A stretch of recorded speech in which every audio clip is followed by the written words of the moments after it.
waxbarashadu waynoo wanaage waxbarashadu waynoo wanaage walaalayaalo wada ogaada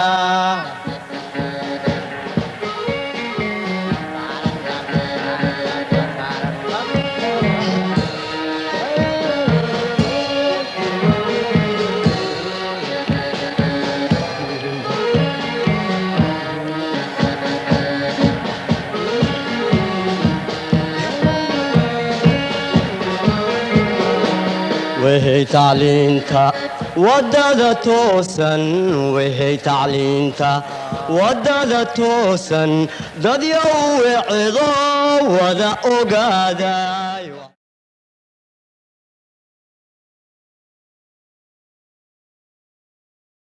Chers candidats au baccalauréat sciences de gestion, je me présente d'abord, je m'appelle Madame Khadija Ibrahim Ebo, je suis professeure d'économie droit au lycée de Balbala.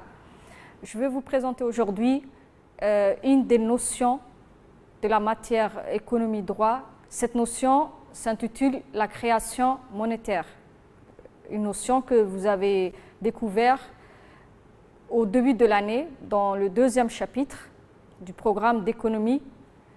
Donc pour commencer, on va d'abord faire un petit rappel de la notion de monnaie. C'est quoi la monnaie? Ensuite, nous allons découvrir les différentes formes actuelles de la monnaie, comment est créée cette monnaie. Et enfin, nous allons clôturer avec les limites au pouvoir de la création monétaire. Premièrement, nous allons découvrir c'est quoi la monnaie. La monnaie, bien sûr, est une notion que vous avez déjà étudiée dans le premier chapitre. Et c'est tout simplement un moyen de paiement qui permet à tout le monde de faire des achats, de payer des achats, des biens ou des services. Et bien sûr, cette monnaie se caractérise, surtout par la monnaie en papier, la monnaie en billet, ce qu'on appelle, se caractérise par la confiance qu'ont les utilisateurs dans la persistance de sa valeur et de sa capacité à servir des moyens d'échange entre les agents économiques. Elle permet également d'être une unité de compte, c'est-à-dire elle permet de connaître la valeur réelle des biens ou des services, c'est-à-dire de nous donner le prix des biens ou des services. Elle peut également servir d'un moyen de réserve de la valeur dans le temps. Le pouvoir libératoire de la monnaie veut dire qu'il libère une dette, c'est-à-dire qu'il sert à régler une dépense. Ainsi, payer en espèces, soit avec des billets ou avec des pièces, libère le débiteur de sa dette ou de son obligation, et ce, dès l'instant où la transaction a lieu. On vient de découvrir les différentes fonctions donc, de la monnaie, à savoir le moyen d'échange qui permet d'échanger les biens et les services entre les agents économiques, l'unité de compte qui permet de connaître la valeur réelle des biens et des services, c'est-à-dire le prix, ou encore le moyen de réserve de valeur, c'est-à-dire l'épargne de l'argent dans le temps. Mais il faudrait également savoir que la monnaie n'a pas qu'une seule forme, elle présente plusieurs formes. Donc, elle a effectivement deux formes. La première forme, c'est ce qu'on appelle la monnaie fiduciaire, qui se décompose en deux types de monnaie, c'est-à-dire les pièces, et ça c'est ce qu'on appelle la monnaie divisionnaire, et la monnaie papier ou encore ce qu'on appelle les billets de banque, qu'on appelle également la monnaie fiduciaire.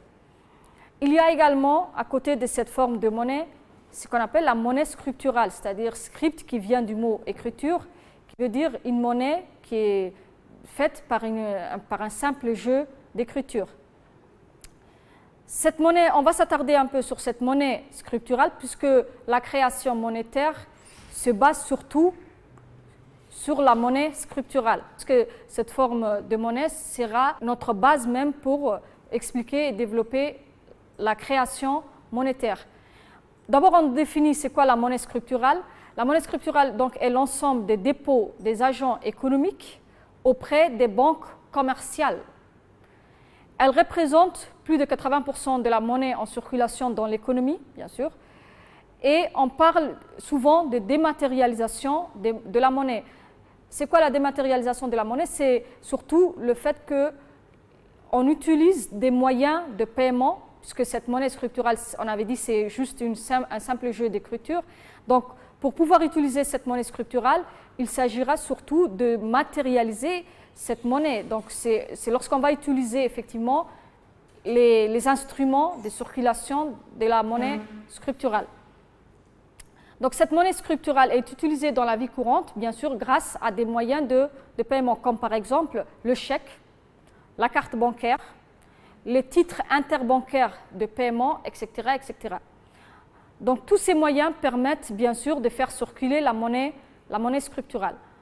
Donc, ces deux formes constituent les formes actuelles de la monnaie. Maintenant qu'on sait quelles sont les différentes formes de la monnaie, c'est-à-dire la monnaie fiduciaire et la monnaie scripturale, la question à se demander serait comment est créée cette monnaie, qui a le pouvoir de créer bien sûr cette monnaie. La monnaie bien sûr est créée par les banques commerciales, donc on vous dit ici, on parle de création monétaire lorsqu'une personne ou une entreprise contracte un crédit bancaire, parce que la banque lui accorde un prêt. Il y a bien sûr deux façons pour les banques commerciales d'octroyer ou d'accorder des crédits à leurs clients. La première façon d'accorder les crédits aux clients pour les banques, c'est d'utiliser les dépôts qui ont été effectués par les clients, c'est-à-dire l'argent qui a été déposé par les clients dans les banques commerciales, pour prêter à d'autres personnes, à des entreprises, à des particuliers, à d'autres clients. Et là, ça veut dire que la banque joue un rôle d'intermédiaire entre les agents économiques. Les agents qui ont déposé l'argent dans les banques constituent ce qu'on appelle les agents à capacité de financement. Et bien sûr, ceux qui vont demander les crédits et à qui les banques vont octroyer les crédits vont constituer ce qu'on appelle les agents à besoin de financement. Donc ici, il faudrait savoir qu'ici, la banque joue un rôle d'intermédiaire entre ces deux agents, les agents à capacité de financement et les agents à besoin de financement. Et là, bien sûr, il ne s'agit pas d'une création monétaire proprement dite, puisque là, la banque ne joue que le rôle d'intermédiaire entre les deux agents. Et donc là, on ne peut pas dire qu'il y a création monétaire. Il s'agit ici d'un simple transfert d'une catégorie d'agents vers une autre catégorie, et donc il n'y a pas de création monétaire. Il existe également une autre manière pour les banques commerciales d'octroyer des crédits à leurs clients.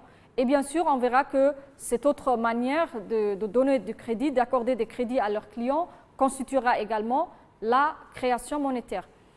La seconde façon pour les banques commerciales d'octroyer les crédits à leurs clients consiste justement à créer de la monnaie. Donc, on va découvrir comment les banques commerciales créent de la monnaie, c'est-à-dire effectuer un prêt sans avoir les montants correspondants en ressources. Effectivement, ici, on voit que les banques commerciales créent de la monnaie à partir de rien. C'est-à-dire qu'elles passent une simple écriture dans le compte du client à qui elles ont accordé le crédit, et là, la monnaie est créée. Donc, cette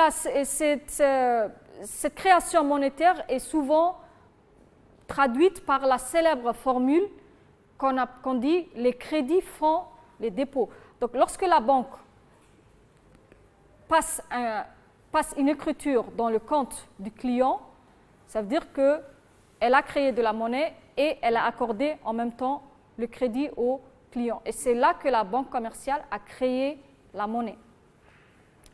C'est grâce à ce processus que le stock de monnaie en circulation, et le stock de monnaie en circulation, c'est ce qu'on appelle également la masse monétaire, croît et bien sûr augmente en liaison avec les besoins de monnaie du système économique. Seules les banques commerciales ont ce pouvoir de création monétaire, bien sûr, parce que la banque centrale, elle, n'a pas ce pouvoir de création monétaire. Si on récapitule, on vient de découvrir que par un simple jeu d'écriture, les banques commerciales ont le pouvoir de créer de la monnaie à partir de rien. Mais la question qui se pose est de savoir, est-ce que ce pouvoir de création monétaire qu'ont les banques commerciales est illimitée? Est-ce qu'elles peuvent indéfiniment accorder des crédits sans qu'il y ait des limites? Donc c'est ce qu'on va découvrir ici dans cette dernière partie qui nous montre que effectivement les banques commerciales ont un pouvoir de création monétaire, mais que ce pouvoir est également limité. Qu'est-ce qui peut limiter, qu'est-ce qui peut apporter ou qu'est-ce qui peut constituer une limite à ce pouvoir de création monétaire? Il y a effectivement deux limites. La première, c'est lorsque les clients des banques commerciales, c'est-à-dire les clients à qui on a accordé les crédits, retirent des billets de la banque pour faire bien sûr des achats.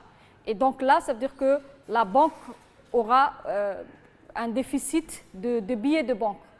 Et rappelez-vous, dans le premier chapitre, on avait dit que les billets de banque, c'est-à-dire la monnaie fiduciaire, est créée par la Banque centrale. Donc un pouvoir que les banques commerciales n'ont pas, ne détiennent pas. Donc là, ça veut dire que les banques commerciales doivent en permanence détenir des stocks importants de billets pour faire face à ces retraits en billets de leurs clients. Ça constitue la première limite, ou encore ce qu'on appelle la fuite de la monnaie. Il y a également une deuxième limite. On vous dit d'autre part, ces mêmes détenteurs, en effectuant des paiements, vont verser des chèques de leur banque à une autre banque. Donc un client, par exemple, fait un chèque à un autre client d'une autre banque, et cette banque, la banque du premier client, doit verser l'argent, c'est-à-dire le montant du chèque, à l'autre banque. Et là, ça veut dire que les banques vont interchanger, bien sûr, des chèques entre elles. Cette opération s'appelle la compensation, c'est-à-dire l'échange des chèques entre les différentes banques. Cet échange de chèques se fait à la fin de d'une journée de travail entre les banques, et cela permet de dresser la situation de chaque banque par rapport aux autres en matière de billets. Donc, lorsqu'une banque se retrouve en situation de déficit par rapport à d'autres banques, elle sera obligée de demander des billets à la Banque centrale, et ça, c'est ce qu'on appelle le refinancement. Donc, on dira que la banque se refinance auprès de la Banque centrale. Si j'essaie de conclure tout ce que je viens de présenter, on a commencé premièrement par définir la monnaie. On avait dit que c'est un moyen de paiement. Suite à cette définition, vous avez découvert également les différentes formes actuelles de la monnaie, c'est-à-dire les formes, la monnaie fiduciaire et la monnaie scripturale. On a ensuite parlé de la création de la monnaie scripturale par les banques commerciales. On a vu comment les banques commerciales créent de la monnaie à partir de rien. Et nous avons également vu que ce pouvoir de création monétaire des banques commerciales n'est pas illimité. Et bien sûr qu'il y avait certaines limites. Je vous remercie de votre attention et je vous souhaite bon courage pour l'examen.